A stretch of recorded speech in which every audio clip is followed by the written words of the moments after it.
야고보서 5장 13절에서 20절 우리 한 절씩 교독합니다. 너희 중에 고난 당하는 자가 있느냐? 그는 기도할 것이요.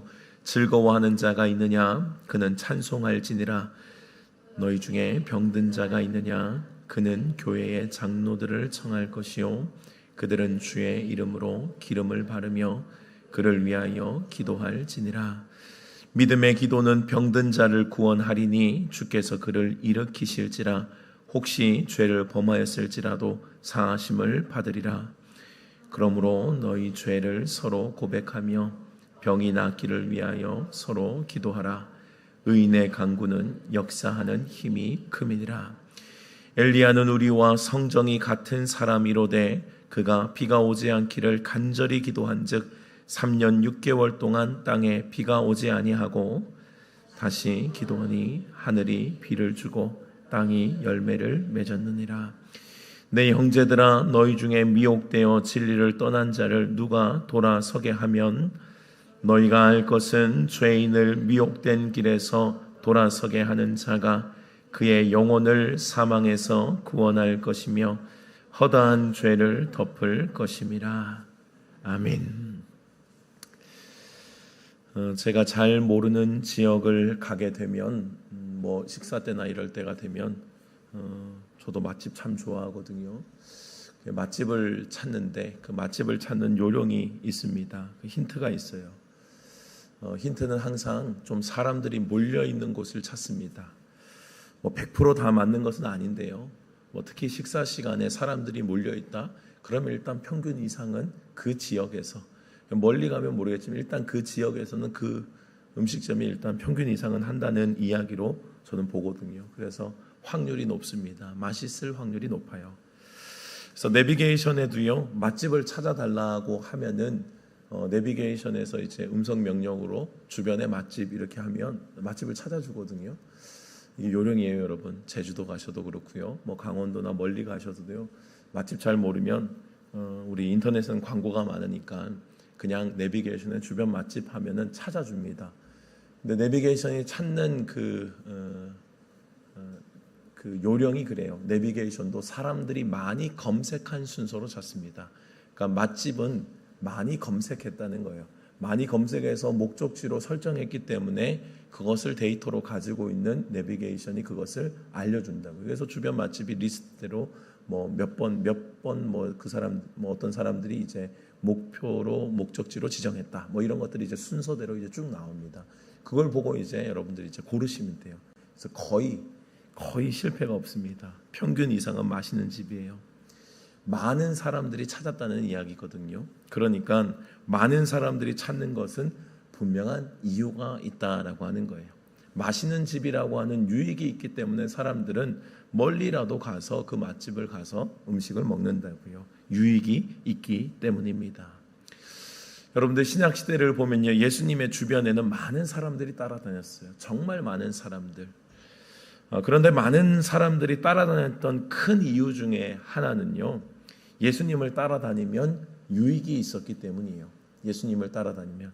물론 거기에 말씀의 유익을 또 경험하고 또 따라다닌 자들도 없진 않았겠죠. 그런데 많은 무리들은요, 그 중에서도 특히 병을 고쳐주시는 이 유익, 내게 필요한 것, 나를 고치시고 나를 치료해 주시는 그 주님 때문에 그 유익을 바라보면서 주님을 그렇게 따라다녔다고요. 아무도 고치지 못했던 육신의 연약함, 또 귀신 들린 사람들 모두 주님께로 오면 고쳐주시는 거예요. 뿐만 아니라 먹을 것이 귀하던 시대 아닙니까? 먹을 것이 귀하던 시대에 예수님께 가면 밥때가 되면 주님께서 또 먹을 것도 주셨어요. 오병이어의 기적, 칠병이어의 기적을 통하여서 배부르게 먹을 수 있도록 주님께서 그런 기적도 베풀어 주셨다고요. 그래서 사람들이 물릴 수밖에 없는 그런 조건들이 많이 있었습니다. 사람들이 맛집을 찾는 것은 내가 맛있는 음식을 먹을 수 있기 때문이고요. 예수님 시대에 예수님께 많이 몰려갔던 이유도요, 유익이 있기 때문에, 맛집을 찾는 유익이 있듯이 예수님께 오면 내가 얻을 유익이 있기 때문에 예수님을 찾았다는 것입니다. 여러분들, 사람들은요, 철저하게 자신의 유익을 따져봅니다. 나의 인생 가운데 내가 유익을 따지지 않으면 어떡하겠어요?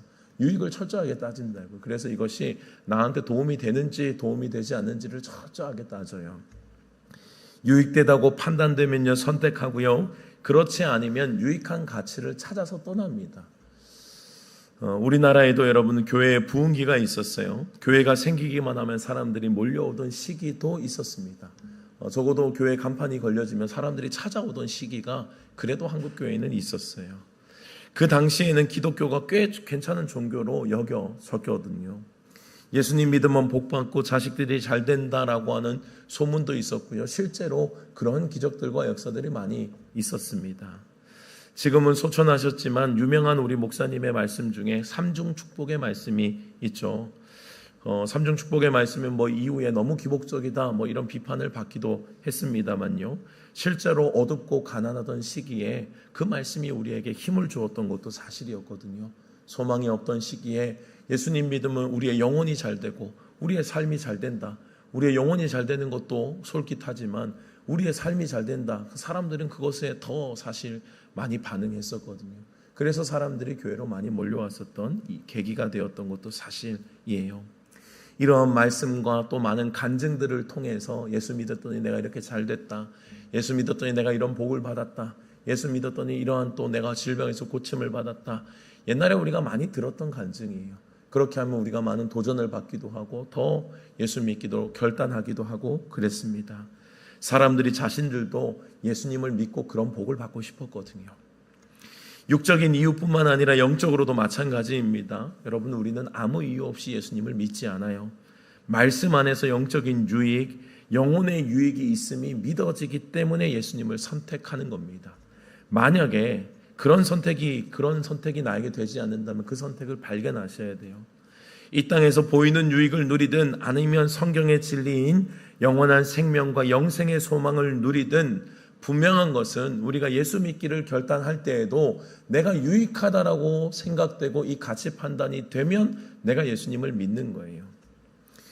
아마도 여기에 계신 대부분은 각자가 예수님을 믿게 된 계기가 있으셨을 겁니다. 물론 모태신앙으로 어릴 때부터 교회에 나와야 하는 분들도 계셨을 거예요. 그런데 대부분은 실제로 이제 믿음을 가질 때쯤에 이제 내가 의사결정을 할 수 있을 때쯤이면 적어도 예수님 믿을 때 유익이 있나 없나를 내가 분명히 판단했을 거라고요. 영적이든 육적이든 내 삶에 유익이 된다라고 믿기 때문에 예수님을 믿는 것을 선택하고 지금 여러분들 이 자리에 있으실 겁니다. 만약에 그것이 없다면 여러분들 발견하셔야 돼요. 왜 발견해야 됩니까? 아니면 언제든지 떠날 수 있는 사람이 되거든요. 내가 교회에 뭔가를 해주는 사람이 되면요, 우리 주님께 무언가를 해주는 사람이 되면 내가 언제든지 그거 자를 수 있는 거예요. 그런데 내가 유익이 되면, 내가 그분을 떠나서 살 수 없다라고 하는, 내가 그분에게 공급받는 유익이 있으면요, 내가 떠날 수가 없죠. 내 유익인데 내가 왜 떠납니까? 그런데 해주는 사람은 언제든지 떠나요. 나는 이렇게 참석해줘, 이렇게 봉사해줘, 충성해줘, 이런 사람들은 언제나 떠날 수 있어요.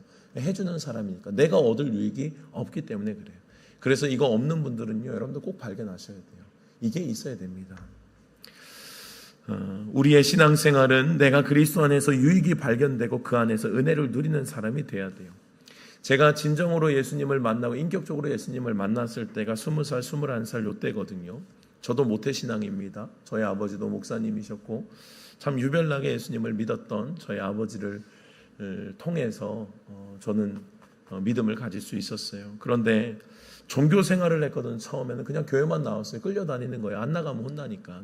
안 나가면 혼나고, 목사 아들로 끌려다녀야 됐으니까 저는 끌려다닌 거예요. 목사 아들로서 해야 될 많은 봉사들도 있었는데 이것도 해야 되고 저것도 해야 되고 다 했어요. 하라는 거 시키는 거 어떡합니까? 하라는데 너밖에 없다는데 해야죠. 해줬어요. 그런데 주님이 저에게 찾아오시고 주님이 살아계심이 저에게 확인되는 순간부터는요, 그때부터 제가 가졌던, 주님을 만났을 때 제가 확인했던 한 가지는 성경의 말씀이 진짜구나라는 것, 그리고 내가 하나님 없이는 못 살구나라고 하는 것에 강한 확신이 있었어요. 제가 주님을 경험하고 만나는 순간 나 주님 떠나면 죽는구나라고 하는 절박함이 생기는 거예요. 그때부터 하나님 붙잡고 살았어요. 그때부터 주님 떠나면 내가 죽으니까요. 그때부터 주님 떠나면은 주님 안녕히 계세요, 그냥 나 편하게 잘 살겠습니다가 아니라 주님 없으면 제가 죽을 것 같은 거예요. 주님 없으면 제가 살 수가 없는 거예요. 그러니 주님 붙잡고 사는 유익을 저는 선택했다고요. 하나님이 없으면 나의 삶은 전혀 무가치한 삶임을 분명히 봤기 때문이거든요. 주님 안에 있는 보물을 발견한 자는 다 팔아 그걸 사는 거예요.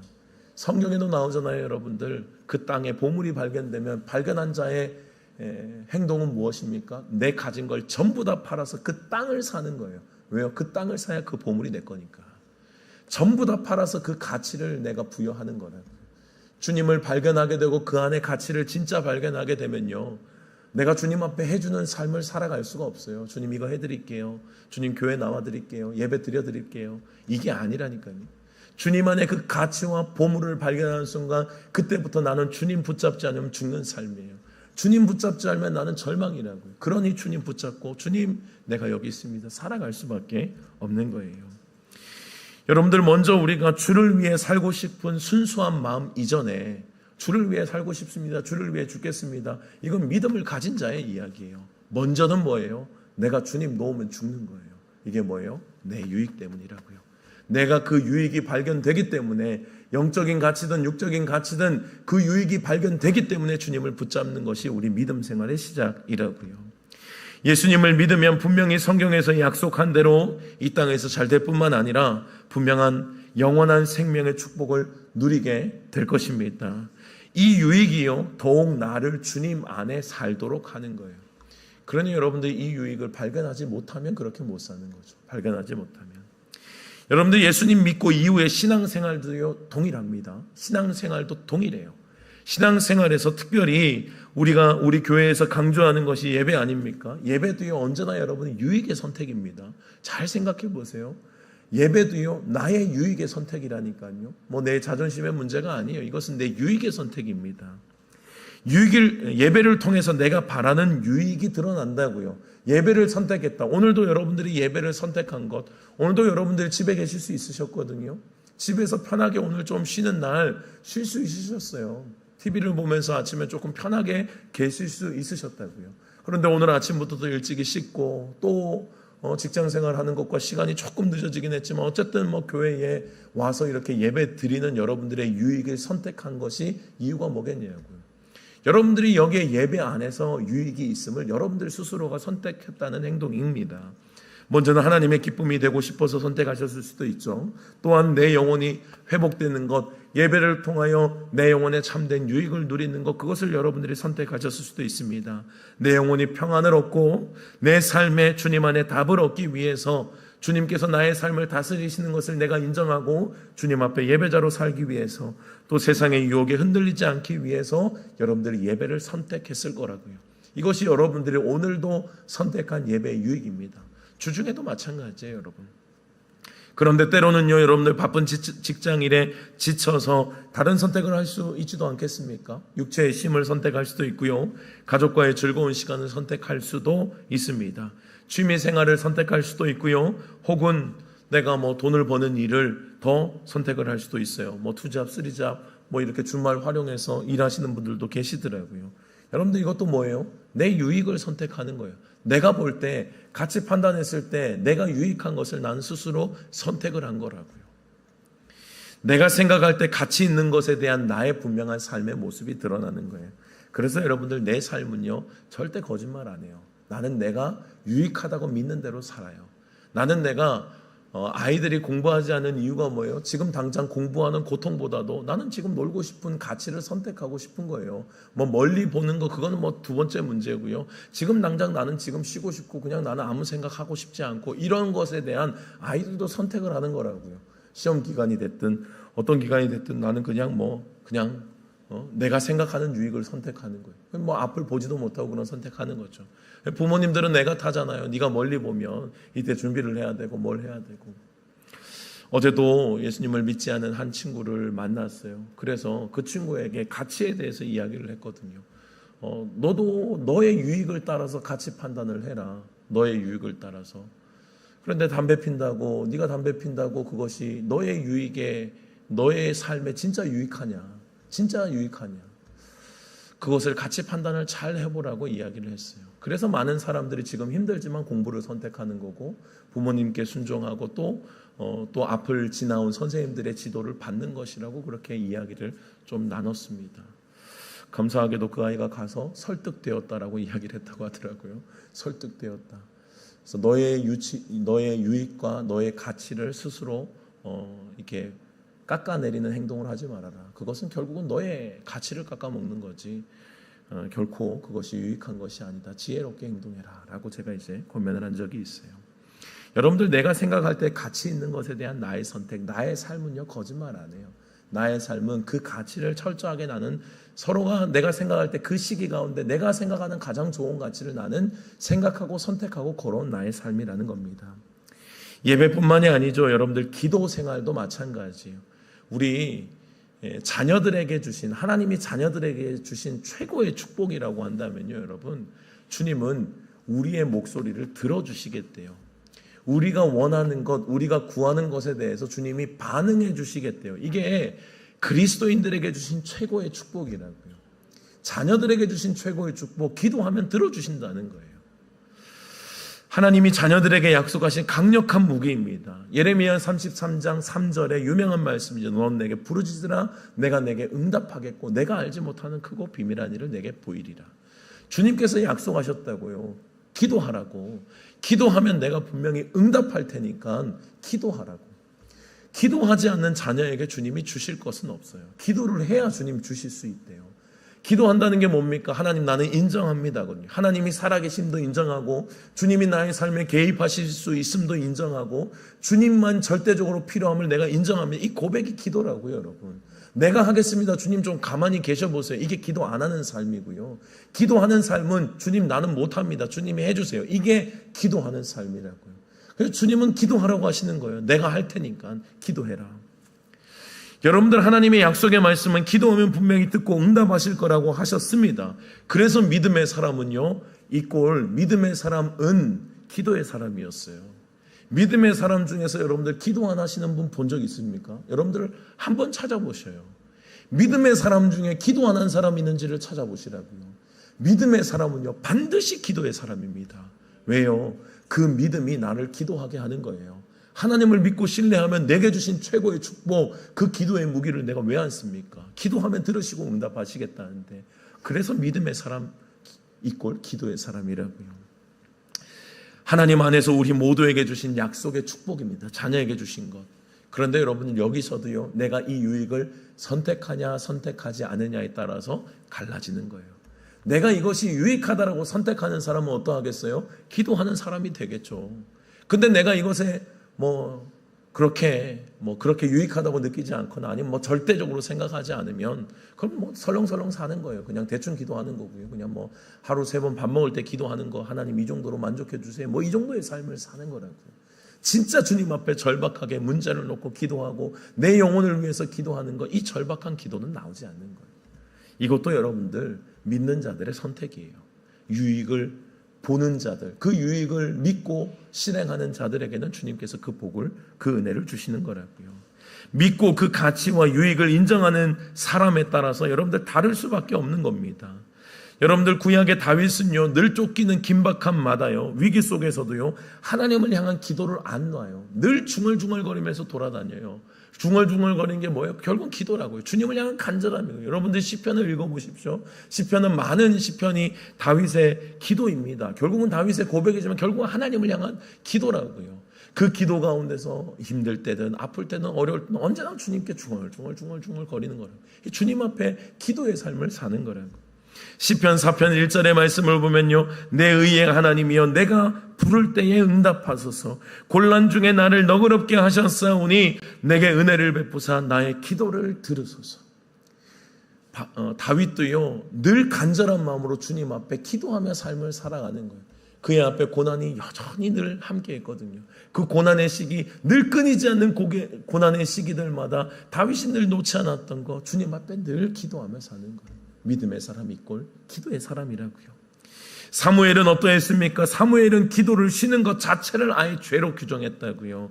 사무엘상 12장 23절을 보면요, 나는 너희를 위하여 기도하기를 쉬는 죄를 여호와 앞에 결단코 범하지 아니하고 선하고 의로운 길을 너희에게 가르칠 것인지요. 사무엘이 이야기하자면 나는 너희를 위해서 기도하기를 쉬는 것이 죄라고 이야기를 하는 거예요. 그러니 사무엘은 날마다 기도하며 사는 거예요. 내가 해야 될 사명, 내가 선지자로서 제사장으로서 하나님이 세우신 종으로서 해야 될 일을 분명히 아는 거예요. 기도를 쉬는 것은 죄다. 기도해야 한다. 그러니 사무엘은 그렇게 기도의 삶을 살았다고. 여러분들 예수님이 이 땅에 오셨을 때를 생각해 보십시오. 예수님이 인간의 몸을 입고 이 땅에 오셨잖아요. 그분은 하나님이세요. 그분은 하나님이 인간의 몸을 입고 이 땅에 오셨다고요. 그런데요, 여러분, 이 예수님도 기도하셨다는 사실이에요. 여러분들 마귀의 시험을 받으실 때 주님 분명히 말씀으로 이기셨잖아요. 그런데 그 상황이 여러분들 기억하십니까? 그 상황이 어때요? 40일 금식했던 시간이에요. 40일 동안 금식하며 기도하셨던, 광야에서 철저하게 하나님과 씨름하셨던 그 뒤에 마귀에게 시험을 받으셨다고요. 그러니 주님께서 시험을 이기실 때 먼저 뭐가 있어요? 기도의 40일 동안에 기도의 힘이 있으셨다고요. 기도의 힘이 있으셨고 그 기도의 분별력과 지혜를 가지고 말씀으로 싸워 이기셨던 것, 그것이 예수님이 이 땅 가운데 마귀에게서 승리하는 것을 우리에게 보여주신 모습이라고요. 예수님이 분주한 삶에서는 어떠하셨습니까? 예수님 아까 말씀드린 바대로 많은 사람들이 예수님께 몰려들었어요. 때로는 식사를 걸러야 할 정도로 예수님에게는 바쁜 일정들이 소화가 되어야 했습니다. 사역하시느라 바쁘셨어요. 그런데 사복음서의 기록을 보면요, 그때마다 한적한 곳에 가셔서 기도하셨던 예수님의 모습을 의도적으로 기록해요. 왜? 예수님의 모습이셨으니까요. 예수님이 하나님이신데 그냥 들으시면, 기도하시면 이제 잠깐 기도하셔서 주님 다 들으시고 아시겠죠. 그런데 주님은 인간의 몸을 입고 이 땅에 오셨을 때 기도해야 하는 삶임을 주님께서 우리에게 분명히 보여주셨다고요. 그리고 제자들에게 가르치셨다고. 너희도 이렇게 기도해야 한다고. 기도하지 않고서는 여러분들, 우리가 육신을 입고 있는 한 예수님도 기도의 본을 보이시고 기도하며 사셨는데 우리가 어떻게 기도 안 하고 여러분들 살겠습니까? 겟세마네 동산, 여러분들 마지막 예수님께서 십자가 지시기 바로 전에 주님께서 하셨던 게 뭐예요? 그저 즐기고 이제 내가 고통을 당할 거니 이제 먹고 마시자 하셨어요? 아니에요. 예수님은 마지막 잡히시기 전에, 잡히실 줄 아시고 주님이 하셨던 행동은요, 겟세마네 동산 가셔서 주님과 치열하게 기도하는 거였어요. 얼마나 치열했습니까? 땀방울이 핏방울 될 때까지 기도하시는 거예요. 그만큼 간절했다는 겁니다. 간절하게 하나님을 향해서 부르짖어 기도하셨던 것이 예수님의 십자가 지기 전 주님의 모습이었습니다. 그것도 제자들에게 뭐라고 얘기하셨어요? 나를 위해서 좀 기도해달라. 기도까지 부탁하시면서, 너희도 나를 위해서 좀 기도하라고 기도까지 부탁하시면서 주님은 그렇게 간절하게 주님과의 씨름, 하나님의 뜻을 향한 씨름을 하셨다. 그것이 예수님의 모습이셨어요.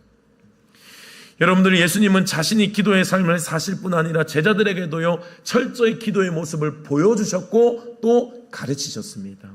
마태복음 18장 19절에 20절 말씀, 진실로 다시 너희에게 이르노니 너희 중에 두 사람이 땅에서 합심하여 무엇이든지 구하면 하늘에 계신 내 아버지께서 저희를 위하여 이루게 하시리라. 두세 사람이 내 이름으로 모인 곳에는 나도 그들 중에 있느니라. 마태복음 21장 22절, 너희가 기도할 때에는 무엇이든지 믿고 구하는 것은 다 받으리라. 비슷한 말씀을 주님이 계속 하시는 거예요. 구하라고, 두드리라고, 찾으리라고. 그러면은 분명히 너희가 발견하고 찾고 응답받을 거라고 주님 끊임없이 말씀하시는 거예요. 제자들에게 계속 가르치셨던 거예요. 기도로 살아야 한다, 얘들아. 기도로 살아야 한다. 너의 힘으로 살려고 하지 말아라. 기도로 살아야 한다. 제자들은 예수님이 하늘로 승천하신 이후에 이 가르침이 무엇인지 분명하게 깨닫고 기도의 삶을 살아요. 성령 충만으로 주님께서 약속하신 성령이 그들에게 오셨을 때 그 모습을 묘사한, 초대교회와 제자들의 모습을 묘사한 말씀, 사도행전 2장 42절의 말씀을 보면요, 그들이 사도의 가르침을 받아 서로 교제하며 떡을 떼며 오로지 기도하기를 힘쓰니라. 여러분들, 성령 충만한 공동체는요, 주님의 살아계심을 믿고 성령에 사로잡힌 공동체는요, 뜨겁게 기도하는 공동체였어요. 뜨겁게 주님의 역사를 기대하며 주님 앞에 부르짖는 공동체였다고요. 초대교회의 성령 충만한 공동체의 모습을 여러분 잘 기억하셔야 돼요. 그러니 기도하지 않는 공동체, 기도의 힘을 잃어버린 공동체가 주님의 역사를 어떻게 나타나겠어요?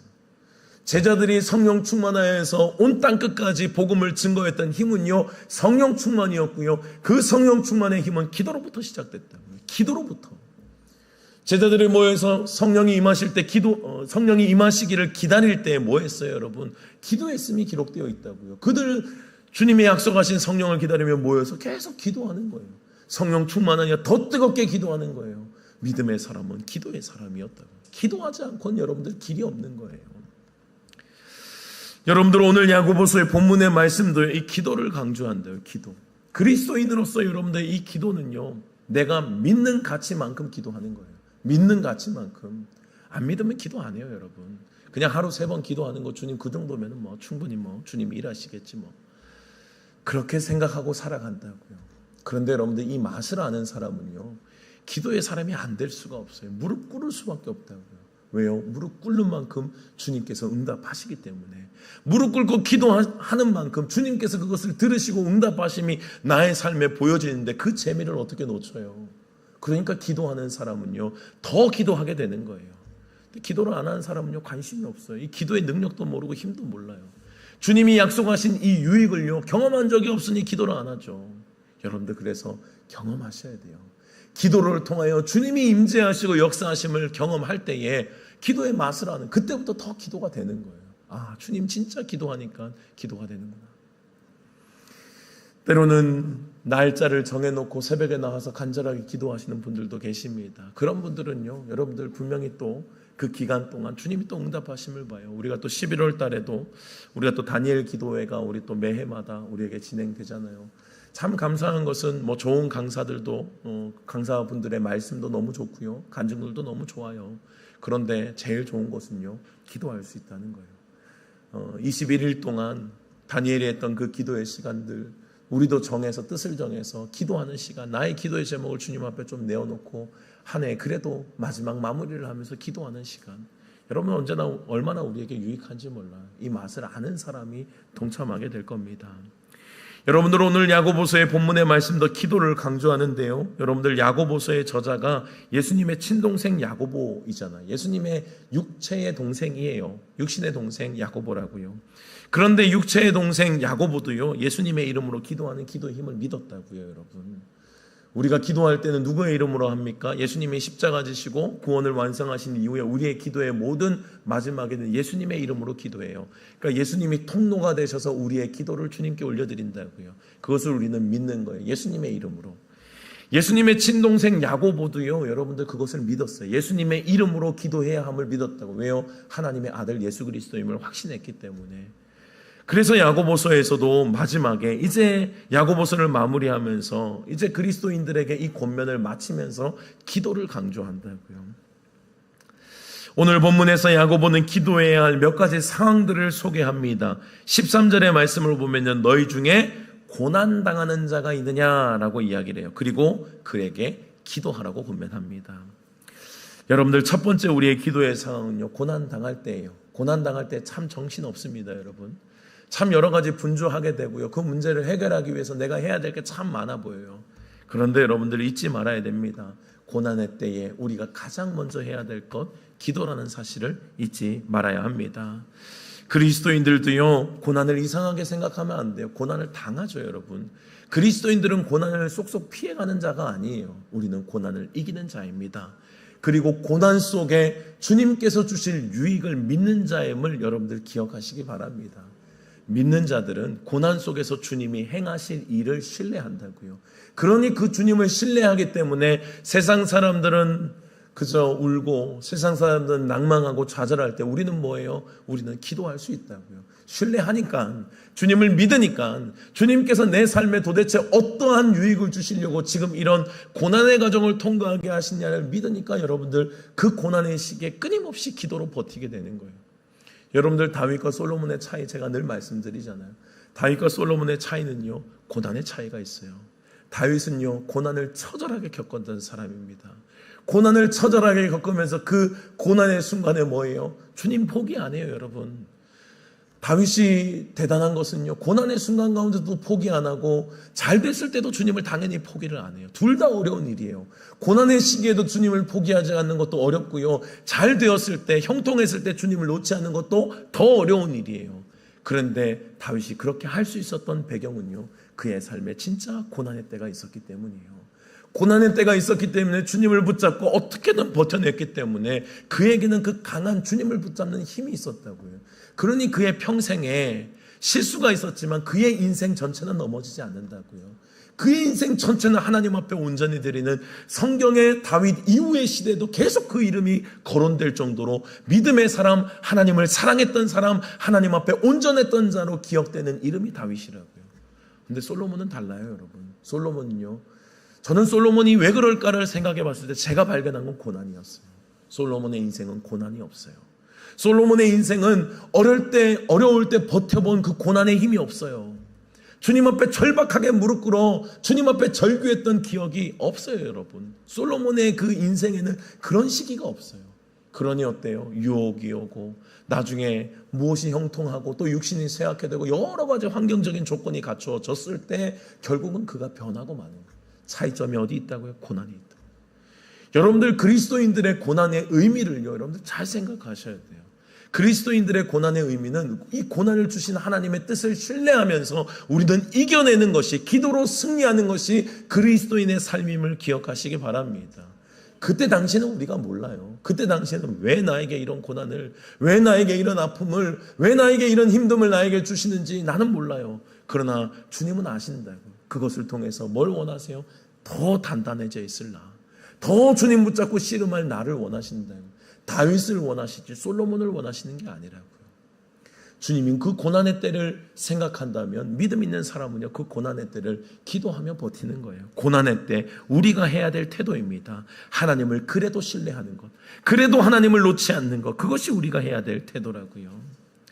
믿음의 사람들은요, 고난 중에도 하나님의 일하실 그 기대를 놓지 않아야 합니다.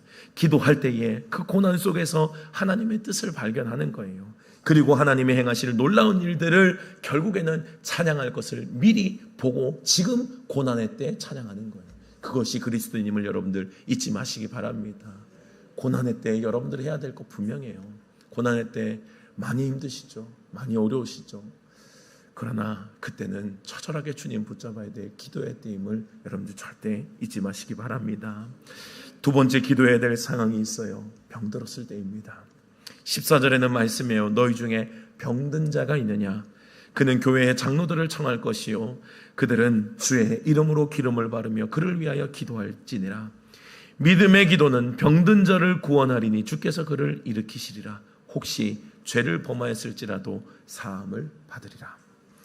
여러분들 육신의 질병 가운데 그리스도인들이 해야 될 것 분주하게 많이 움직이고 찾고 하는 게 아니에요. 그리스도인들의 첫 번째 선택은 뭐예요? 하나님 앞에 나아가는 거예요. 하나님 앞에. 주님, 힘들어요, 아파요. 나의 육신의 질병, 연약함이 있습니다. 주님, 고쳐주세요. 이사야 53장 5절에서는 이렇게 말씀합니다. 그가 찔림은 우리의 허물 때문이고 그가 상함은 우리의 죄악 때문이라. 그가 징계를 받음으로 우리는 평화를 누리고 그가 채찍에 맞음으로 우리는 나음을 받았도다. 여러분들이 이사야서에서 선언은 뭐예요? 예수님의 십자가의 사건은 먼저 우리의 죄 때문 아닙니까? 우리의 허물 때문 아니에요. 그것 때문에 주님께서 찢기시고 피 흘리셨다고요. 분명합니다. 그런데 거기에 그것만 담겨 있는 것이 아니라 우리의 허물과 죄악뿐만 아니라 우리의 연약함도 거기에 담겨 있었다고. 나의 육신의 연약함, 질병, 이 모든 것들도요, 그 예수님께서 채찍에 맞으심으로 우리는 나음을 받았다고요. 이미 과거형이 되었다고요. 주님이 그것을 감당하셨기 때문에 우리는 평화를 누리고 나음을 받는다고요. 그러니 여러분들 믿음의 사람들의 고백은 뭐예요? 이미 우리에게 끝난 사건임을 고백할 수 있어야 된다는 거예요. 여러분도 우리에게 고난이 있죠. 아픔이 있죠. 육체에 또 질병들이 있죠. 있습니다. 계속해서 우리에게 다가오겠죠. 그러나 우리는 믿는 거예요. 뭘 믿어요? 예수님의 십자가에서 이미 우리의 고통과 연약함이 해결되었음을 믿는 사람들이라고요. 그래서 우리는 주님 앞에 기도하는 거예요. 주님, 이 연약함 이미 끝난 사건입니다. 주님, 이거 주님이 이미 채찍에 맞으신 게 실제고 나의 사건이기 때문에 나의 아픔과 염려와 연약함과 고통은 이미 끝났습니다. 그것을 고백하며 주님 앞에 기도로 나아가는 거예요. 여러분들 이것이 육신의 치료를 거부하는 말이 아닙니다. 약도 먹어야 하고요. 의사 선생님의 진료에도 순응해야 합니다. 주님이 그렇게 역사하시기도 하십니다. 분명히 그렇게 역사하셔요. 약을 통해서도 고치시고 수술을 통해서도 고치시지만 그리스도인들은요 이미 그 질병 때문에 예수님께서 십자가 지셨음을 선포하는 사람들이에요. 예수님 이미 끝난 사건입니다. 나의 연약함 질병 주님이 이미 끝내셨사오니 주님 깨끗하게 만져주옵소서. 이것이 그리스도인들의 고백이 되어야 되는 것입니다. 십자가에서 이미 이루신 보혈의 사건을 붙잡을 때에 우리의 연약함은요 반드시 고침을 받게 될 것입니다. 특별히 여러분들 육신의 연약함이 있을 때 우리 오늘 야고보서의 권면에는 우리 장로들을 청하라고 하잖아요. 이게 뭐냐면 일단 교회 안에서 질서 가운데 권위 있는 자들을 초청해서 또 그들에게 기도를 받으라는 이야기예요. 뭐 내 기도가 연약합니까? 그런 의미가 아니에요. 오늘 주님의 말씀 뭐예요? 두세 사람이 모인 그곳에 내가 너희와 함께 있다라고 말씀하시잖아요. 그러니 여러분들 내가 혼자 기도하는 것보다 우리가 같은 마음으로 기도하면요 주님의 역사가 강력하게 우리의 삶에 또 이루어지는 겁니다. 그것을 믿는 사람이 기도 부탁하는 거예요. 그냥 나에게 이런 상황과 사건이 있습니다 알리는 수준이 아니에요. 여러분들 교회 안에서 이런 알리는 수준의 기도 부탁합니다 기도할게요 이게 얼마나 많은지 몰라요. 이거 여러분들 그냥 서로의 인사와 대화가 되어서는 안 돼요. 진짜 기도를 절박하게 부탁해야 되고요 진짜 기도를 해야 되는 거예요. 절박한 자는 이렇게 기도를 부탁하게 돼 있어요. 그래서 기도를 부탁하는 자들을 보면은 진짜 절박하구나를 제가 느낄 때가 있습니다. 제가 자연교회에서도 이제 사역을 하고 왔지만 그래도 감사하게 제가 멀리 떨어져 있는데도 불구하고 진짜 위기가 있을 때 저에게 기도를 부탁하는 분들이 있어요. 뭐 감사하게도 거기에도 또 사역자들의 기도를 부탁하셨겠지만 또 떠나 있지만 제가 또 구역을 담당한 입장에서 제가 생각나서 연락드린다고 좀 기도해 달라고 기도의 부탁을 해요. 저는 지금도 기도합니다. 정말 그 기도의 제목이 절박하더라고요. 그래서 기도해요. 여러분들 절박한 자는 기도를 부탁하게 되어 있다니까요. 요즘은 이런 기도가요 자꾸 인사가 돼요. 소식을 알립니다. 소식을 알립니다. 뭐 이 정도 수준이에요. 그래서 소식을 알아들었습니다. 기도하겠습니다. 이게 소식을 알아들었습니다. 여러분들 그리스도인들의 대화가 이런 수준 낮은 대화가 되어서는 안 돼요. 기도를 부탁하는 자는 절박해야 되고요 기도를 부탁을 듣는 자는 그 절박함을 받아서 절박하게 주님 앞에 같이 나아가야 된다고. 그래야 기도의 이 시너지가 주님이 들으시고 응답하시는 은혜가 있다고요. 기도의 힘을 믿는 사람들끼리의 대화가 분명히 되는 거예요. 육체적인 질병뿐만이 아닙니다. 정신적인 고통, 감정을 비롯한 모든 연약함들도 포함이 돼요. 특히 요즘 같은 시대에 뭐 육신이 아픈 것보다 요즘 더 문제가 뭐예요? 마음이 아픈 거예요. 정신적으로 아픈 거라고요. 그래서 요즘 막 정신과 이런 데 이제 진료를 많이 받잖아요. 뭐 그거 진료받는 게 나쁜 게 아니에요. 그런데 여러분들 그 마음의 연약함과 마음의 그런 질병들요. 여러분들 마음의 질병은 어디 보입니까? 안 보이잖아요. 근데 사람들이 그것도 인정하잖아요. 보이지도 않는 마음의 질병을 인정하는 사회인데 우리가 이 하나님이 우리 안에서 역사하시고 고치시는 것을 우리도 인정해야 되지 않겠어요? 요즘은 그런 감정적으로 연약함과 우울함과 이런 것들이 얼마나 몰려오고 있는 시기인지 몰라요. 그것이 여러분들 물론 진료를 받아야 됩니다. 또 치료를 받고 약을 먹어야 돼요. 그러나 여러분들 그 어두움들, 우울함들, 나에게 몰려오는 그 악한 감정들을 몰아내는 것도 우리 주님이 하실 일임을 확신하시기 바랍니다. 내 안에 어둠이 몰려올 때가 있다니까요, 여러분. 거기에 사로잡힐 때가 있어요. 나도 모르게 사로잡힐 때가 있어요. 여러분들 뭐 사고를 많이 치고 이런 이제 아이들을 보면 요즘요, 제가 듣는 이야기는 그래요. 아이들이 자꾸 뭘 많이 본대요. 자꾸 이상한 거, 영적인 현상들을 아이들이 자꾸 경험하는 거예요. 이런 일들이 많아지는 이유가 뭐예요? 그들에게 실제적으로 역사하시는 악한 영들이 계속해서 공격을 하고 있다는 이야기이거든요. 그러면 그것을 보고 있으면서 우리는 자꾸 육으로 이야기를 하겠어요? 그건 육으로 해결되는 게 아니에요. 그건 영으로 해결해야 된다고요. 그건 영으로 하나님 예수 그리스도를 믿는 믿음으로 해결해야 된다고. 그래서 여러분들 상담은요, 결국은 상담은요 답이 없어요. 듣다 보면요 그냥 들어주는 곳에 그치고 들어주는데 뭐 그냥 이렇게 마음이 시원해지고 뭐 이런 것들은 있겠죠. 근데 상담은 답이 없다니까요. 줄 게 없어요. 들어주는 것밖에 줄 게 없어요. 그래서 상담하는 분들이 또 신학을 공부하기도 합니다. 왜냐하면 결국은 할 게 없는 거예요. 결국은 할 게 없으니까 거기서 누굴 찾아야 돼? 하나님을 찾아야 됨이 보이는 거예요. 믿는 자는 알잖아요. 할 거 없으면 뭘 해야 되는지. 인간이 할 게 없는 거예요. 들어주는 것밖에 없는 거예요. 그럼 역사는 누가 하셔요? 주님을 붙잡을 때, 주님의 역사를 사모하고 기다릴 때 하나님께서 그에게 찾아가시고 어둠을 몰아내시고 악한 영들을 몰아내시는 주님의 역사가 그들에게 드러나야 되는 것입니다. 여러분들, 기도는 그런 힘이 있음을 믿으시기 바랍니다. 보이지 않는 상처와 병든 것들, 나는 해결할 수 없어요. 나는 우울함이 몰려온다고요. 나는 걱정, 의심이 몰려온다고요. 나는 해결이 안 돼요. 그런데 기도할 때 주님 도와주십시오. 이 어둠이 거쳐지게 해주십시오. 여러분들 그렇게 간절하게 기도해 보십시오. 여러분들이 새벽에 안개가 거쳐지는 거 보셨어요? 새벽에 안개가 거쳐질 때 순식간이에요. 언제 있었나 싶을 정도로 해가 뜨면 순식간에 안개는 사라집니다. 주님 앞에 어둠이 막 몰려있을 때 내가 기도하고 주님이 역사하시잖아요. 그런 역사가 일어나요. 언제 그랬냐는 듯이 내 안에 우울한 감정, 힘든 감정, 이런 것들이 싹 몰아지는 거예요. 주님께서 역사하시면 그런 거예요. 의인의 강구는 역사하는 힘이 크다는 하나님의 말씀을 기억하시기 바랍니다. 기도하는 자는요, 기적을 봐요. 그런데 이 유익을 선택하지 못하면요, 길이 없어요, 여러분. 주님이 일하실 길을 주셔야죠. 주님이 일하실 길을 열어놓지 않는데 주님이 어떻게 역사하시냐고요. 기도했는데 고쳐지지 않으면 어쩌나. 여러분들 미리 염려할 것도 없습니다. 기도할 때 걱정은 뭐예요? 혹시나 안 들어주실까 봐. 아니 뭐 주님이 들어보시고 주님이 들어주실 거 안 들어주실 거 주님이 분간 못 하시겠어요, 여러분? 우리가 아무리 구해도 주님께 안 되는 건 안 돼요, 여러분. 그러니까 우리가 구할 때부터 이미 내게서 뭔가 이렇게 좀 절제하고 제어하고 뭐 이렇게 정돈하고 그럴 필요가 없어요, 여러분. 주님께 그냥 내 마음 그대로 올려드리는 거예요. 여러분들 가장 편한 상대한테 우리가 하는 게 뭐예요? 내 속마음 다 털어놓는 거잖아요. 속상하면 속상했다고, 억울하면 억울했다고, 힘들으면 힘들었다고. 그 사람이 들을 때 나를 어떻게 평가할까? 편한 사람한테는 그렇게 얘기 안 하잖아요. 우리가 부모님께 얘기할 때도 그렇지 않습니까? 부모님은 그래도 내 편을 들어줄 사람이라는 걸 알기 때문에 편하게 나의 억울한 것, 화난 것, 힘든 것 얘기할 수 있지 않겠어요, 여러분?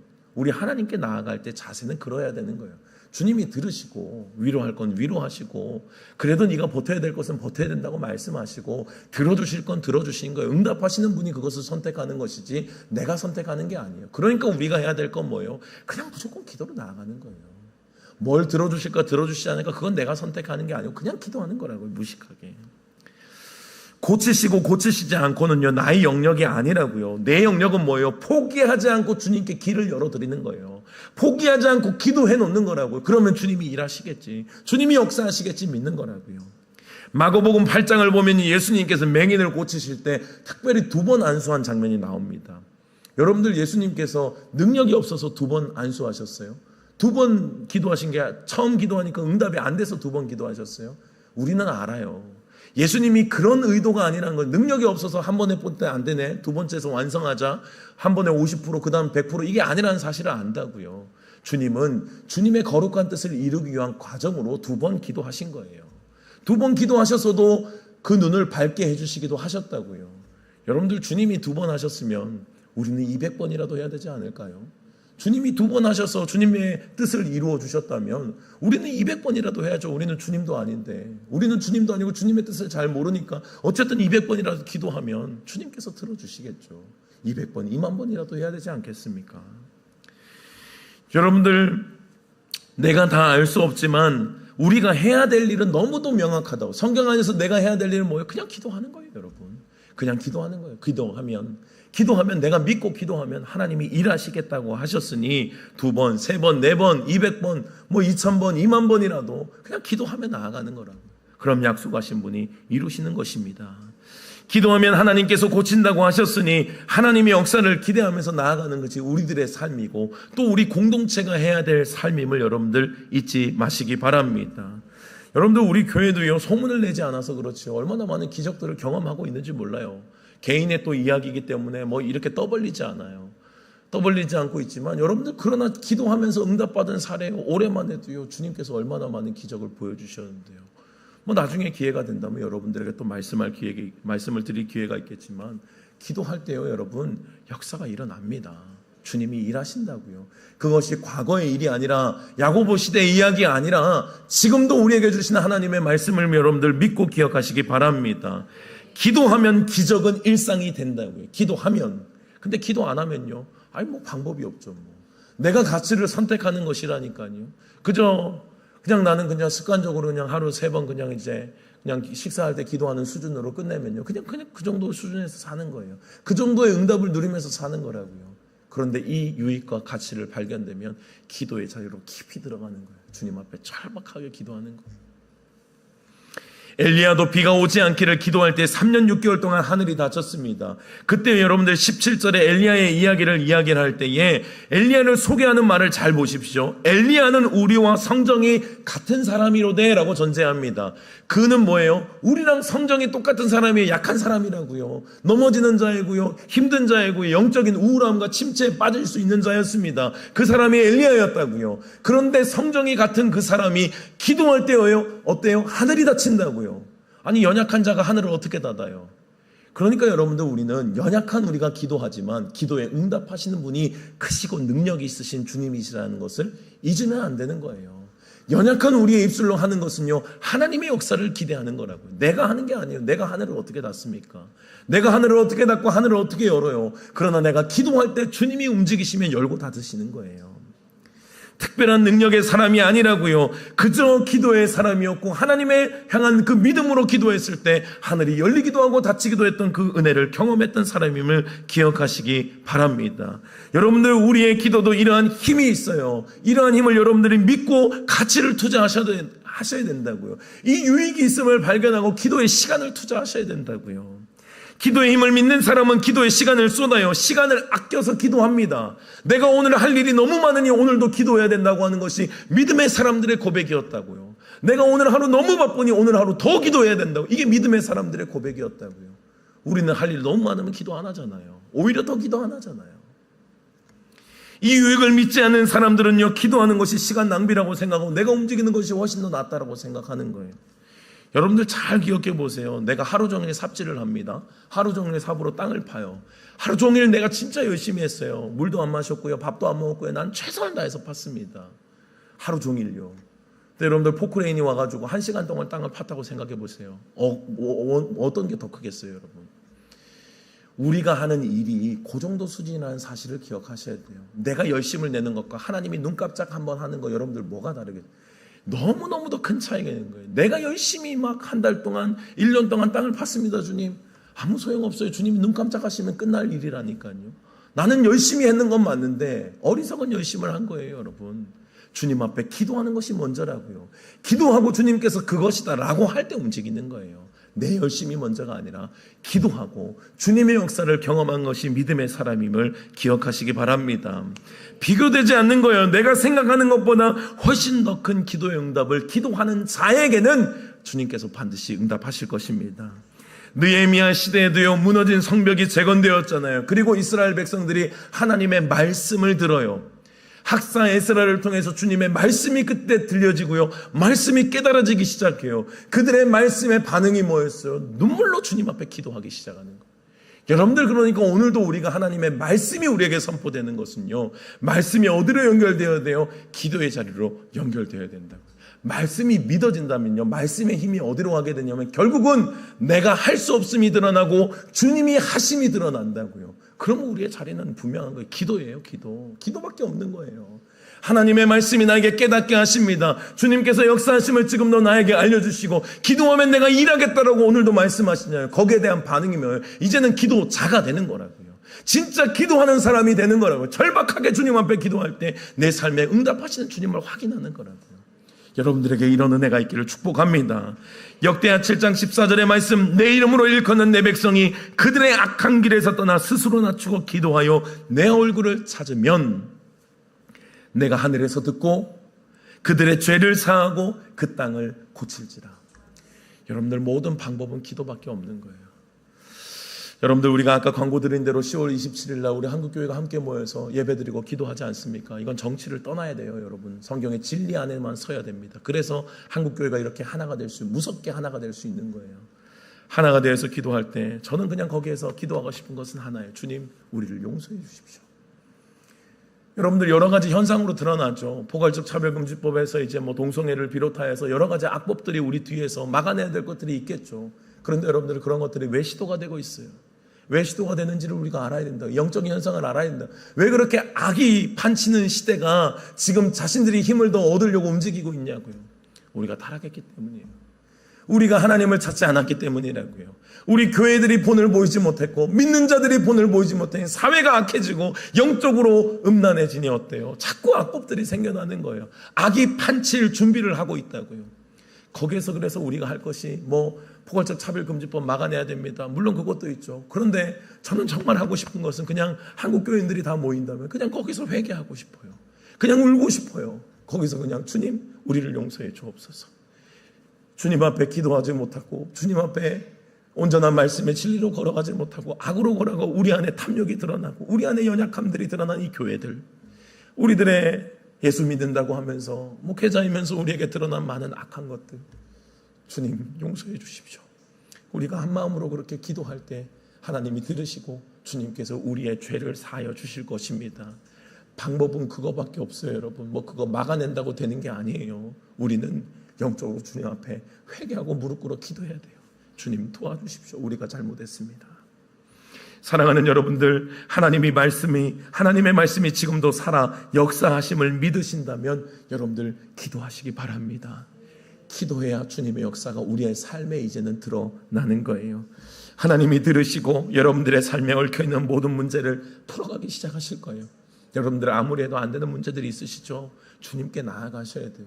힘을 빼면 뺄수록요 빨라져요. 근데 힘을 주면 줄수록 느려져요, 여러분. 우리의 환경과 재정과 자녀와 관계와 모든 문제들, 우리에게 고통스러움이 있잖아요, 여러분들. 문제 없는 사람들이 어디 있어요? 다 문제를 안고 살아가죠. 그런데 그리스도인들의 지혜로운 우리들의 행동은 뭐예요? 그러니 기도하는 거라고. 그러니 주님은 더 붙잡는 거라고. 주님이 역사하심을 붙잡고 내가 해결하라고 하는 게 아니라, 여러분들 자녀의 인생을 여러분들이 책임질 수 있으세요? 여러분들이 수십 년 따라다니면서 그 자녀들 뒷바라지 다 하실 겁니까? 여러분들 그게 가능하세요? 안 돼요, 여러분. 이미 아셔야 된다고요. 그리스도인들의 부모들은요, 이미 내가 다 따라다닐 수 없는 자녀의 삶임을 알아야 돼요. 그래서 주님께 기도하는 거예요. 주님 도와주세요. 내가 못해요, 주님. 너무 사랑한, 눈에 넣어도 안 아픈 저 자녀들, 내가 그 인생을 책임질 수가 없어요, 주님. 내가 천재지변은 어떻게 막아요? 내가 어떻게 무슨 능력이 있어서 그들의 악한 것들을 다 막아주겠습니까? 그걸 내가 막아낼 수 없다고 주님께 기도하는 거예요. 주님 도와주십시오. 내 삶의 문제들 풀어가지 못하는 거 내가 풀 수 있으면 풀었겠죠, 여러분. 안 되잖아요. 그러니 주님께 기도해야 된다고. 주님 도와주십시오. 기도하면 하나님께서 반드시 일하심을 믿습니다. 여러분들 질병이 있습니까? 육체의 질병, 영혼의 질병, 마음의 질병, 모든 질병 기도할 때 주님께서 고쳐주실 것입니다. 여러분들의 삶에 기도가 참으로 회복될 수 있기를 축복합니다. 기도의 능력을 믿으시기 바랍니다. 다니엘처럼 주여 들으소서, 주여 용서하옵소서, 주여 귀를 기울이시고 행하소서, 지체하지 마옵소서. 기도 힘을 믿는 자들의 기도예요. 주님 도와주십시오. 지체하지 마십시오. 주님이 일할 수 있는 거 다 합니다. 하나님 속히 일하여 주십시오. 그 기도가 우리가 해야 될 절박한 기도인 거예요. 여러분들 주님이 이 땅에 오셔서도 기도하셨잖아요. 여러분들 왜 나는 기도하지 않는지 물어보셔야 돼요. 왜 여러분들 기도하지 않으십니까? 왜 여러분들 절박하지 않으십니까? 내가 해결할 수 있습니까? 내가 해결 못해요. 믿음의 사람은 항상 기도의 사람이었습니다. 나에게 물어보셔야 돼요. 너는 도대체 왜 기도 안 하냐고 물어보셔야 된다니까요. 너는 도대체 얼마나 교만하게 기도하지 않고 사냐고 물어보셔야 된다니까요, 여러분. 내 삶에 이 하나님의 말씀에 절박한 절규 기도하고 나의 능력으로 살자. 주님의 말씀이 오늘도 여러분들에게 새겨지는 은혜가 있기를 주님의 이름으로 축원합니다. 우리 이 시간에 좀 함께 기도하며 나아가십시다. 우리 이 시간에 우리 함께 그냥 기도하십시다. 같이 기도하실 때 기도의 제목, 여러분들 내가 기도하지 않는 이 나의 영적인 침체를 여러분들 발견하셔야 돼요. 나는 왜 기도하지 않는가를 물어보셔야 된다니까요. 오늘 하나님의 말씀 앞에 깨달을 수 있는 지혜가 있기를 원합니다. 나는 왜 기도를 못하는가? 왜 나는 주님의 말씀에 기도하면 응답된다는 유익을 선택하지 못하는가? 내 안에 그만큼 악한 것이 있기 때문이에요. 내 안에 그만큼 다른 유익을 내가 찾고 있기 때문이에요. 하나님의 유익이 아니라 내가 할 수 있는 힘과 방법을 찾고 있다고요. 여러분들이 이 시간에 기도하십시다. 주님, 나의 완악함을 용서하여 주옵소서. 주님이 일하셔야 될 환경 가운데 내가 팔을 걷어붙이고 있다면 나의 모든 열심이 무너지고 기도하며 주님이 일할 수 있는 환경을 만들어가게 주여 도와주시옵소서. 이 시간에 기도할 때 나의 자녀의 문제, 재정의 문제, 모든 환경의 문제를 주님께 올려드리며 기도하십시다. 하나님, 오늘도 말씀대로 내가 믿음을 가지고 기도하오니 나의 삶에 역사하시고 일하여 주옵소서. 나의 아픔을 치료하여 주시고 이미 십자가에서 모든 질병이 해결되었음을 믿사오니 오늘 나에게 그 믿음 넣어 주셔서 온전히 주님 붙잡고 승리하는 기도의 삶 살아가게 하여 주시옵소서. 우리 주님의 이름 한번 부르고 통성으로 같이 기도하며 나아갑니다. 우리 함께 기도합니다. 하나님 감사합니다. 우리의 삶에 기도하지 못하는 나의 연약함을 주님 앞에 내려놓습니다. 기도의 유익을 주님이 인정하지 않습니다. 많은 사람들이 믿음의 사람이라 자부하면서 기도하지 않습니다. 믿음의 사람들은 기도의 사람이었고 기도할 때 철저히 나의 연약함의 수준이 아니라 하나님이 움직이시고 역사하시는 믿음의 사람으로서 하나님의 임재와 역사를 경험하고 발견했었습니다. 주님 우리에게 그 믿음을 회복시켜 주시옵소서. 하나님의 말씀이 들려질 때 그 말씀이 내게 하시는 주님의 애절한 주님의 말씀임을 인정할 수 있도록 도와주시고 느헤미야 무너진 공동체의 그 시대 가운데 하나님의 말씀이 들려지고 그들이 깨달았을 때 다시금 주님 앞에 통곡으로 기도하며 회개했던 것처럼 우리에게도 다시 돌아갈 수 있는 힘을 주시옵소서. 다시금 주의 말씀을 붙잡고 기도하지 않은 나의 연약함을 회개하며 기도하지 않은 나의 완악함과 나의 완고함을 회개하며 다시금 기도의 자리를 회복할 수 있도록 주님 도와주시옵소서. 기도할 때 약속하신 대로 의인의 강구는 역사하는 힘이 큼을 주님께서 분명히 우리의 삶에도 보여주실 것입니다. 기도할 때 나의 모든 얽혀있는 문제들, 내가 풀 수 없는 문제들, 내가 아무리 해도 안 되는 문제들이 주님께서 주님의 응답으로 반드시 풀려지게 될 것입니다. 기도할 때 나에 막혀있는 모든 담들이 문제와 재정과 건강과 환경과 자녀와 모든 문제들이 풀려질 것이고 건강을 비롯한 우리의 삶의 모든 눌림과 어려움들 또한 기도할 때 주님 약속하신 대로 풀어질 것입니다. 하나님 오늘도 기도하는 자녀들 가운데 얽혀있는 모든 것들 풀어주시옵소서. 묶여있는 모든 질병들을 풀어주시옵소서. 묶여있는 영적인 질병들을 주님께서 해방시켜 주시옵소서. 다시 주님의 이름을 붙잡고 능력으로 나아갈 수 있는 믿음의 백성들이 되게 하여 주시옵소서. 한 주간 살아가는 모든 삶의 영역 가운데 그 하나님의 살아계심을 인정하고 기도의 삶 살아갈 수 있도록 도와주시옵소서. 나의 삶은 한 주간도 내가 무엇을 가치 있게 여기는지를 드러낼 것입니다. 내가 여기는 그 가치 가운데 꼭 영적인 가치, 기도의 가치가 한 주간의 삶 가운데 드러날 수 있도록 우리 모두를 축복하여 주시옵소서. 지금은 우리 주 예수 그리스도의 은혜와 하나님의 크신 사랑하심과 성령의 교통하심이 오늘도 하나님의 말씀의 진리를 붙잡고 기도하면 내가 들을 것이다, 응답할 것이니 내가 부르짖으라 말씀하신 주의 약속의 말씀을 믿고 오늘도 기도를 결단하고 또 기도를 올려드리는 이 자리에 모인 모든 주의 사랑하는 성도님들 머리 위에 가정과 직장과 자녀들 위에 주님께서 피로 갚으시고 세우신 세종교회 위에 이제로부터 영원토록 함께 하시기를 간절히 축원하옵나이다. 아멘.